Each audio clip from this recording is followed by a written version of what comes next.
Abi hoş geldin. Hocam hoş bulduk. Nasılsın? İyiyim, sen nasılsın? İyidir ben de. Yani iyi olmaya çalışıyoruz her cuma. Bu diziyi izleyerek psikolojimizi ne kadar bozsak dahi. Bugün Yalı Çapkını 46. bölümü konuşacağız. Abi bölümü beğendin mi? Hangi bölümdü? Geçen bölümden bir farkı var mıydı? Ya da bu sezonki herhangi bir bölümden bir farkı var mıydı? Ekibe yeni katılan arkadaşlar haricinde sanırım hiçbir farkı olmayan bir bölümdü. Bu sezon çok fazla izlemesek de olur dediğimiz bölüm olmaya başladı. Ya özellikle kesitleri alıyoruz ya, mesela haftalık 3-4 tane böyle dikey formatı çevirip kesit atıyoruz. Ben artık bir noktadan sonra kesitlerde şunu görmeye başladım. Hep aynı şeyleri konuştuğumuz için çok az kesit çıkmaya başladı. Çünkü hep aynı şeyler oluyor ya. Biz de benzer yanıtları veriyoruz. Hani bunun bir tek açıklaması var tarzında. Açıklamalardan birini konuşalım istersen, bu hafta tretmanla ilgili olan. 2 hafta önce yayınladığımız bölümde sen şu çağrıyı yapmıştın. Acilen bir tretmancı lazım bu diziye. Sadece tretmanını yazacak bir kişi lazım. Tretmancı zaten hani şöyle diyelim, diyaloglar harici sahnelerin aslında matematiksel olarak kurgulanmasını sağlayan kişidir ve bunun işi aslında senaryo matematiğinde ritmik olarak akmasını sağlayan kişi bir noktada. Hangi sahnenin hangi sahneden sonra geleceğini ayarlayan kişidir bu kişi. Bu bölümden itibaren diziye Rana Mamat ve Baran Sıtkı tretmancı olarak dahil oldu. Hayırlı uğurlu olsun diyelim. OGM bizim sesimizi duydu galiba. Zaten ikisi de daha önce OGM'nin işlerinde çalışmışlar. Birisi Masumlar Apartmanı'ndaydı sanırım. Birisi de Terzi'de olması lazım yanlış hatırlamıyorsam. Şunu söylemek lazım. Senarist ekibindeki baş senaristlerden daha deneyimli ve tecrübeli, daha geçmiş olan insanlar eklendi. Bu da birazcık sanırım geç olsa da iyi bir hamleydi yapım tarafından yapılan. Çok açık bir şekilde belliydi bence bunun gerektiği. Çünkü bölümde tempolar çok düşüktü. Sahneler arası geçişler çok sıkıntılıydı. Duygusal bir sahne pat diye kesilip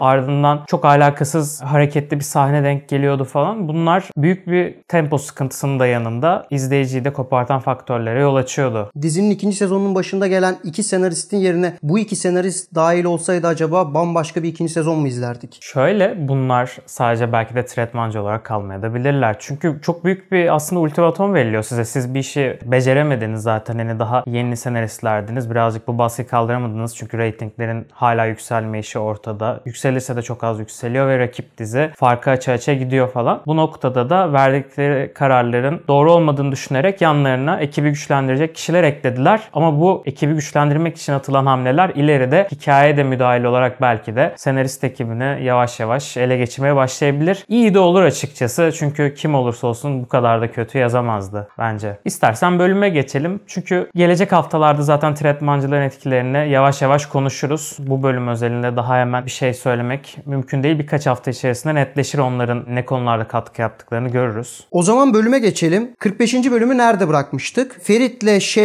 Şehmuz'un yalısında konuştular ve dedi ki Şehmuz ya Pelin'le evlenirsin ya da bu çocuğu göremezsin dedi. Öbür aksta da Seyran Şehmuzların yalısının önüne gelmişti. Bölümü biz burada bıraktık. Ne oldu sonra? Şehmuz'la Ferit konuştular ve yine bir şey çıkmadı ortaya. Öbür tarafta da Seyran tam yalıya girerken klasik bir şekilde telefonu çaldı ve Korhanlar yalısına dönmek zorunda kaldı. Yani 5 dakika daha bekleyebilirdi bence olayları görmek için. Aklımızda dalga geçiyorlar diyoruz ya. Bölüm sonunda ne oldu? Bu sefer Feritler yokken yalıya gittiğini gördük ve orada Pelin ve Pırıl'la karşılaştı bölüm sonunda Seyran'da. Bir şeyleri çok gereksiz şekilde uzatıyorlar. Mesela geçen bölüm olması gerekiyordu, atıyorum Sunay'la Kaya'nın söz olayı. Bu bölüme kaldı falan. Hep bir uzatma durumu var. Bölüm içerisinde olan tek bir olayda uzayıp duruyor. Bu bölümde de benzer şeyler vardı. O yüzden gerçekten çok sıkıldım. Bu bölümün tabii ana konusu Pelin hamile ve bunu herkesin yavaş yavaş öğrenmesi üstüneydi. Evet, Fısıltı gazetesi gibi böyle kulaktan kulağa ilerleyen bir hikaye durumu var. Şimdi gazeteci olayı da diğer bölüme sarkacak. Bu da 2 bölüm önce başlamıştı bu olay falan. Sonradan dahil ettiler hatta onu.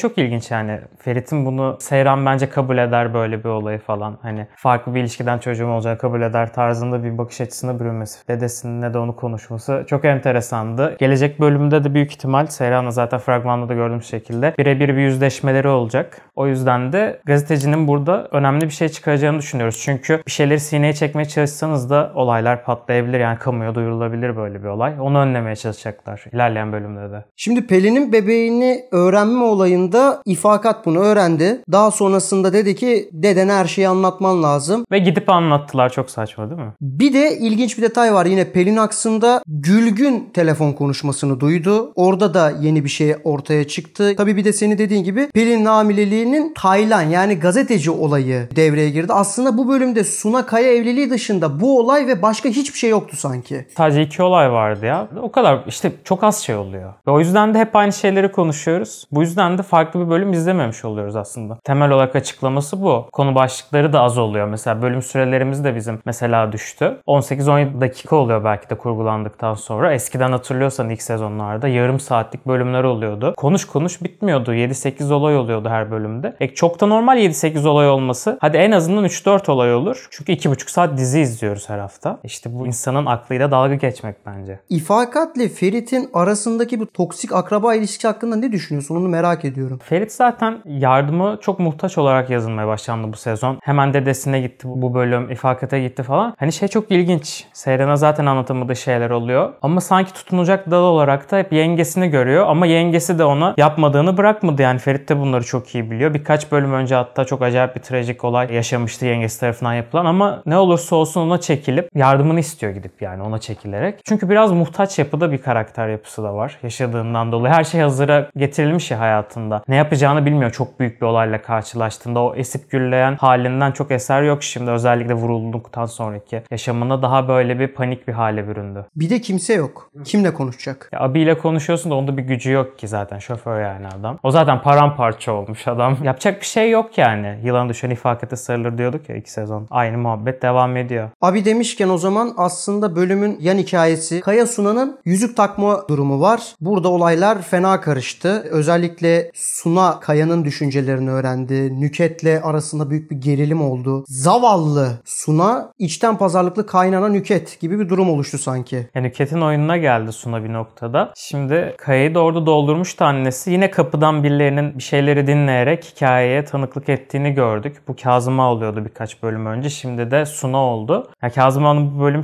tavrı da çok enteresandı. İşte Kaya'nın nüfus cüzdanını alarak işte evlilik tarihi almaya gideceğim falan demesi, bilmem ne. Direkt vermesi Kaya'nın da bu kağıdı. Çok acayip muhabbetlerdi. Onun haricinde bence Kaya orada sinirle öyle dedi. Ama kendisi de farkında değil Suna'dan gerçekten hoşlandığının. İkisinin de kapıyı böyle kapı kolunu tutup açmadığı kısımda çekimi de gerçekten beğendim yani. Bence o hikaye mantıklı işleniyor. Gerçekçi bir şekilde işleniyor. Direkt aşık olsalardı saçma olurdu. Hani direkt evlenmelerinin hani belli bir sebepleri var tabii ki yıldaki durumlardan dolayı ama zamanla bence o ilişkide toparlayacaktır kendisini diye düşünüyorum. Bir de Suna tarafında Yalı'da güçlenme isteği sanki var. Hani o son kabul etmesi de aslında kimliğini verdiği sahne. Çünkü orada da ipler tamamen koptu yani. Seyran'la Suna arası da bitti gibi bir şey. Tabii mesela söz kesiyorlar. Seyran orada böyle hani birisi vefat etmiş gibi cenazede gibi duruyor, ablasına karşı hiçbir tepkisi yok. Ablası da tabii ki gitti hani sordu Seyran ne oluyor falan, hani benim bugün mutlu bir günüm, sen ne yapıyorsun falan. Ama ben onaylamıyorum ki tarzı muhabbetlere getirdi olayı. İkisi de bir noktada kendi açısından haklılar. Seyran da daha böyle korumacı bir yapıda. Herkesi, çevresindeki insanları korumak istiyor. Ama çevresindeki insanlar da ne hikmetse onu bıçaklayıp duruyorlar tabiri caizse. Tabii bu bölümde Seyfer sahnesi vardı. Onun harici bir de yazılmıyor diye de flashbacklerden bir kolaj yaparak da işte Kartepe sahnelerini falan ekleyerek de Seyran eski fotoğraflara bakarken böyle bir geçişte yapmışlar. Yemez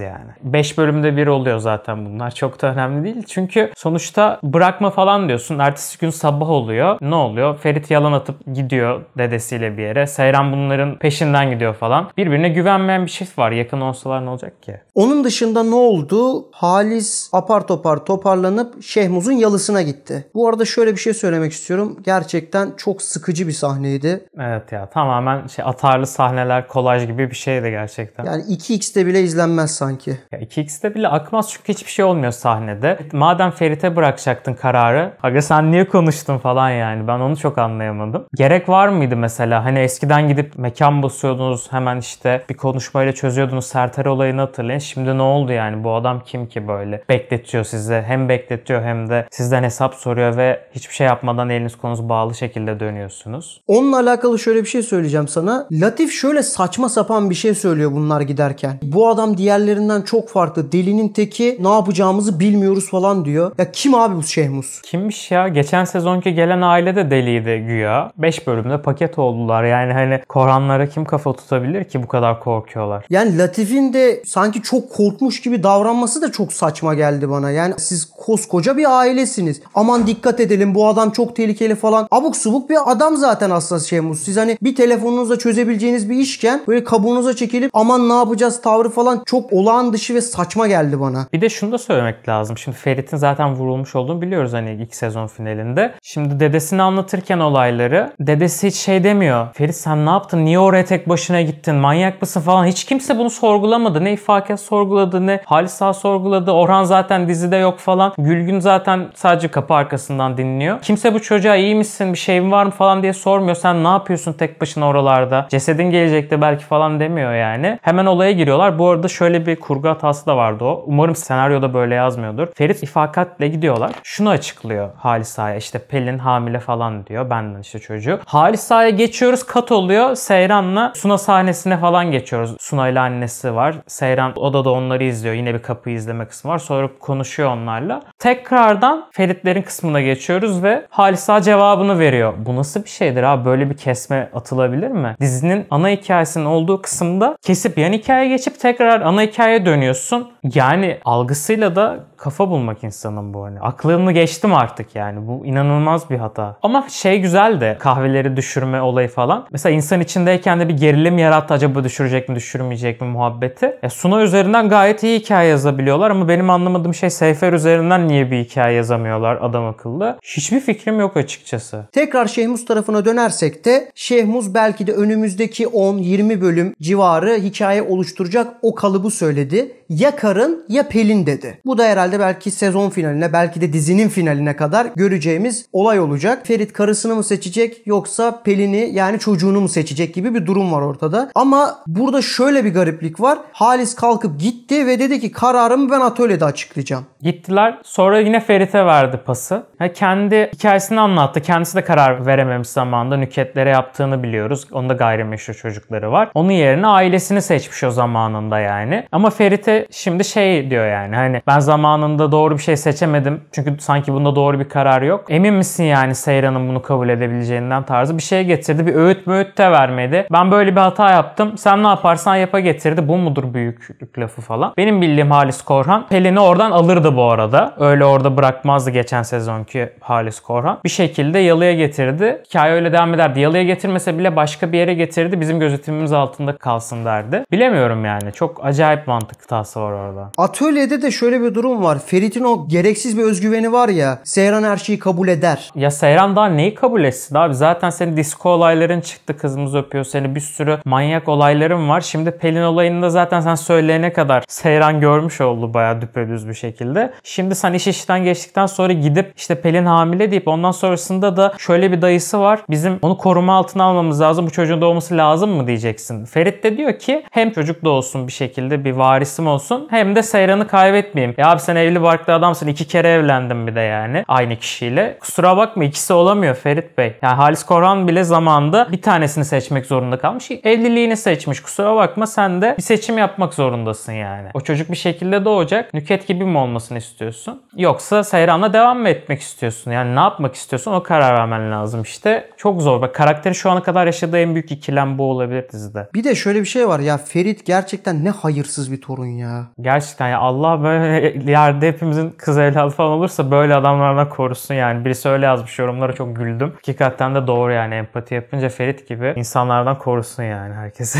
Sürekli bir sıkıntı ya. Sıkıntı, bir de zaten aile de komple sıkıntı. Bir de daha anarşist bir yapı var. Kararsız da bir yapı var yani. Çocuk bir gün siyah diyor, bir gün beyaz diyor. Seyran diyor ama ondan sonra Pelin'le böyle görüşüyor. Yok işte AVM'de el ele geziyor. Çocuk mevzusu olunca Seyran bir kenara itiliyor. Şimdi ikisi de olsun. Burası saray mı? Sen padişah mısın kardeşim? Sen böyle harem mi kuracaksın yani? Çok acayip. Ne istediğini kendisi de bilmiyor. Çok zor. O zaman bölüm sonuna geçelim. Bölüm sonunda da Seyran yalıyı zaten kaydetmişti konumuna. Şehmuz'un yalısından içeri girdi. Sonra işte yukarıda fotoğrafları gördü. Ve direkt zaten oyunu çözdü Seyran orada. Pırıl girdi ve sonra da biri daha girdi. Tabii o gireni görmedik ama olayları çözdü. Evet, bir de bu barizdi. Birkaç bölüm önce de söylemiştik. Seyran bunu kendi başına öğrenecek. Ferit daha söylemeden önce ve iş işten geçmiş olacak. Bir noktada da gazeteci olayı da patlayınca kamuya duyurulma olayı olabilir. Aile bunu kapatmaya çalışacağı için Seyran daha da öfkelenecek. Bu olayın duyulmasını isteyecek falan. Tabii şimdi bunun bir de Kazım Ağa tarafı da var. Bunu öğrenince yıldan bir gitme durumu falan da olabilir ama tabii nereye gidecekler? O evde hala çekim yapılabiliyor mu eski evde? Sanki orayı kapattılar gibi de. Gelecek bölümde ne olacağı çok belirsiz. Az şey olduğu için gelecek bölümde bütün fırtına kopar herkes öğrenir diye bir şeyden söz edemiyorum. Çünkü emin değilim. Normalde öyle olması gerekir. Ama bu senaristlere kalırsa 2 bölüm sonra da gerçekleşebilir herkesin öğrenme süreci. Yavaş yavaş öğreniliyor kulaktan kulağa gittiği için. Değişik bir bölüm izleyeceğiz. Yüzleşme bölümü olacak. Daha sonrasında ne yapacaklar hiç emin değilim. Her şey çorba oldu şu an. Bir de bir fragman yayınladılar 47. bölümle alakalı. Yani fragman mı? Ön gösterim gibi ben. Sezon tanıtımı mı? Ya ben anlamadım. Çok abes bir fragman izledik sanki. Yani şey gibi 2. sezon 1. bölüm tanıtım gibi böyle yani. Sezonun daha ortasına bile gelmedik. Bu nasıl bir fragman stilidir? Anlayamadım gitti. Bir de fragmanda ufak bir detay var. Seyran hani çok fazla güçlenecekmiş gibi bir imaj var. Hiçbir şey olmaz, imkansız. Bu senaristlerle, bu diziyle olmaz abi. Bu yapım şirketin kafası öyle bir şeye çalışmıyor. Öyle bir şey yapmak istemiyorlar. Öyle şeyler farklı. Yapım şirketlerinde nadiren olur yani. Türkiye'de çok zor ya. Dijitalde yapmaya çalışıyorlar anca. O da çok olmuyor maalesef. Yapamıyorlar. Niye bilmiyorum ya. Ataerkil kafada yazdığı için senaristlerimiz, ki kadın senaristlerimiz bile öyle yazdığı için bir şey diyemiyorum ya. Ben sanmıyorum Seyran'ın öyle güçleneceğini. Son olarak diziyle alakalı da şöyle bir detay var. Senaristlerin belki de değişeceğiyle alakalı birçok dedikodu dönüyor. Tabii ekibe artık yeni birileri de alındı. Biraz daha denenecek, bakacaklar, artacak reytingler. Yeni kişiler gelir ya da tretmancılar belki hikaye kısmına geçip orada devam ederler. Ama onlar da bakacağız ne kadar iyiler. Ama şu anki ekipte iyi olduklarını söyleyebiliriz yani geçmişteki işlerine bakarak. Bölümün yarısında kapatasım geldi. Çok sıkıcı bir bölümdü. Kanal için izliyoruz bu arada biz bu diziyi. Harbiden yani bu kadar insanlar iyi yorumlar atmasalar, işte her hafta yapı falan demeseler. Biz zaten çekmeyiz. Ben yeni bir dizi izleyip konuşmayı daha çok seviyorum açıkçası. Ya da yeni yerli filmleri konuşmayı daha çok seviyorum. Onlar daha niş bir kitleye hitap ediyor ama daha keyif alıyorum açıkçası. Ya da Çapkın izlerken göz ucuyla izliyorum. Çok üzücü. Eskiden ekran başından kalkamazdım. Reklam arasından dönüşte kaçırmayayım falan diye. Şimdi ne hallere düştü ya. Teşekkürler abi. Biz teşekkür ederiz. Videolarımızı beğenmeyi ve kanala abone olmayı bir kez daha unutmayalım arkadaşlar. Şöyle güzel bir like bence bize iyi gelir. Görüşmek üzere. Kendinize çok iyi bakın.